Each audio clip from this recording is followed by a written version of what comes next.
Have you ever wondered, what do those coders get up to behind closed doors?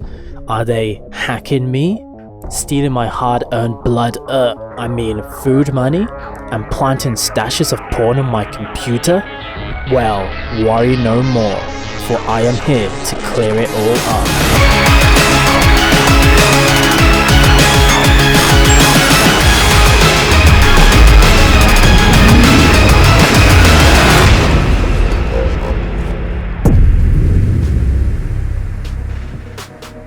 Jokes aside, I do understand that there is a great veil of mystery surrounding what programmers, coders, software engineers and software developers actually do.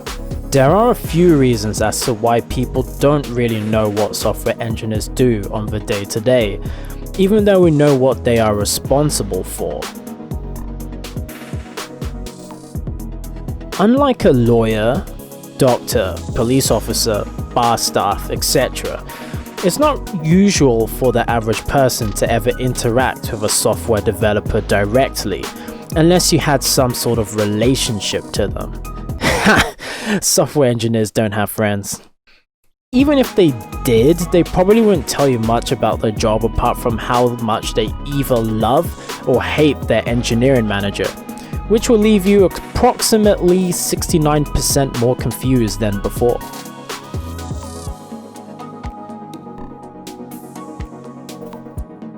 A lot of what I imagine a doctor does comes from TV shows about doctors like Doctors or Scrubs, and the same could be said for many professions. However, software engineering, apart from a very few atypical exceptions, such as Silicon Valley, the comedy, and The Social Network, don't really gain anywhere near the same amount of exposure.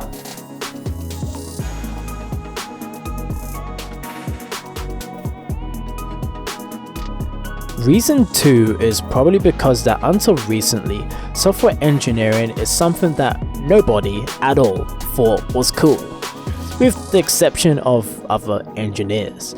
However, maybe the rise of platforms like YouTube and big shows like The Big Bang Theory and modern Marvel movies have helped geeks in general to transcend their usual life of obscurity. So, now geeks are considered cool, and we can promote ourselves on YouTube and social media in a way that we could have never done before.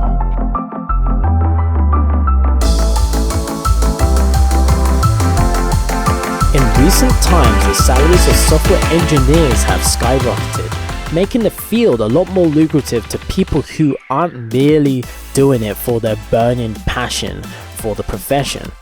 The amount of software engineers actually doubles every 5 years, so it's only a matter of time before even this mysterious field becomes painfully transparent.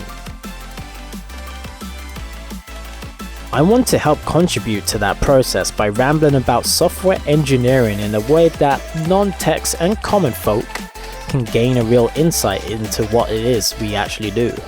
I think it's supposed to be at return, not at returns.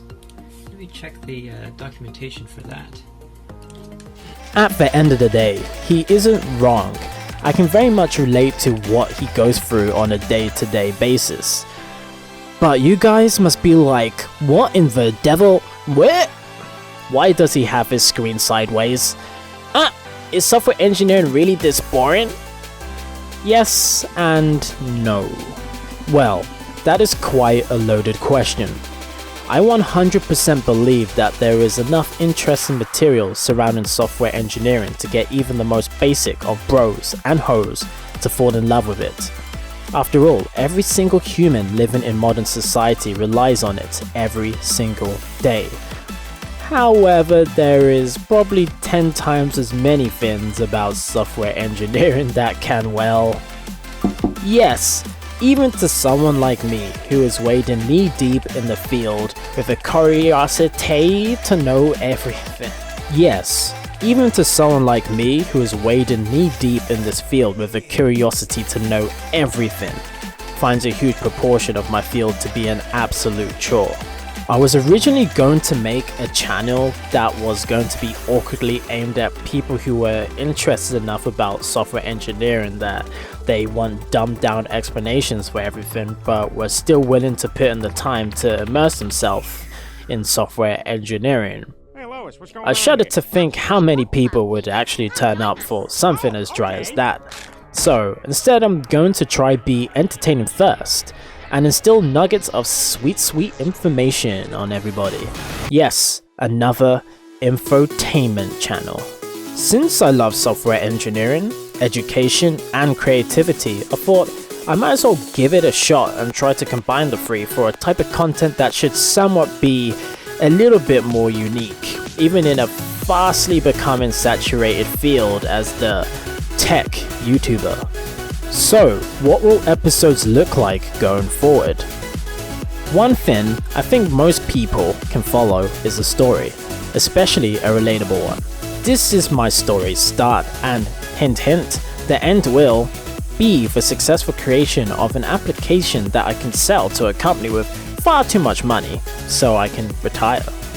Yes, many of my favorite shows foreshadow the end at the start to give the audience an end chapter to look towards. I will try to only ramble about the interesting parts that have some sort of value to the average non-technical viewer. You know, like how dramas have enough events in a single season to fill an average person's lifetime, just to keep the viewers on the hook? You don't have to worry about missing out on any of the juicy parts of what software engineering actually entails for the sake of romanticizing the content to make it more entertaining. The parts that I gloss over in 10 seconds can be compared to running on a treadmill. Whether it be 10 seconds or 10 hours, you won't go anywhere very important and you get the idea of what it is, even before breaking a sweat. This has been Chapter 1, A Hero Emerges. A story begins. Don't like, comment or subscribe. I won't appreciate it.